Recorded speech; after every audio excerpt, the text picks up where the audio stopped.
Semaine de tennis avec Roland Garros et l'équipe des sports de la RTS mobilisée au complet. RTS2 presque toute la journée en direct et du coup, beaucoup de moments où il faut combler. Merci Jean-Marc, on va vous remercier. Vous pouvez aller déguster le petit, mais oui je l'annonce, le petit risotto qui vous attend. C'est le menu du jour. Mais oui Marc, il faut qu'on parle du menu un peu, non ? Non, ça, je crois que ça n'intéresse pas plus que ça les téléspectateurs. Je crois que c'est plus intéressant de parler du match de Stan. Sur l'aimant bleu, le Geneva Show recevait des jeunes vieux. Je ne connais rien à la politique. Je connais un peu à la politique française. Ah, l'allemand, c'était difficile pour toi? Ah, pas du tout, moi j'ai une grande facilité en langue. Ah, fan d'opéra, depuis très jeune. Oui, 10 ans, 9 ans.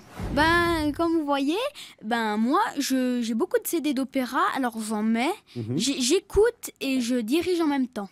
Avant la votation du 18 juin, Moutier se déchire entre les pros et anti-jurassiens. Rencontre avec un pro bernois qui n'a pas hésité à faire des actions choc. Une action qui nous a marqué, c'est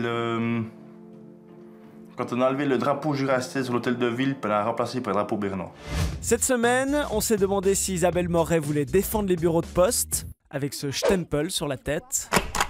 Grâce à Mise au Point, on connaît la vérité sur ce que certains Neuchâtelois pensent des Vaudois. Mon père, une des raisons qui a fait qu'il n'a pas voulu aller travailler à Lausanne, c'est qu'il ne voulait pas avoir d'enfant qui avait l'accent vaudois. Oh il disait pas ça pour rire. Hein. Sinon, on a presque vu Emmanuel Macron. Sur un toit, Gérard Dutoit, logique. Dans un reportage sur un match de hockey, des Américains qui se divertissent avant le match Suisse à la clé en du pétant succès des de bagnoles. le défenseur Romagnosi. Sport toujours, mais dans le Jura, où on a vu des supporters professionnels. Frédéric, on y va. Hop, hop, hop, hop. Allez, c'est Rudy Roman.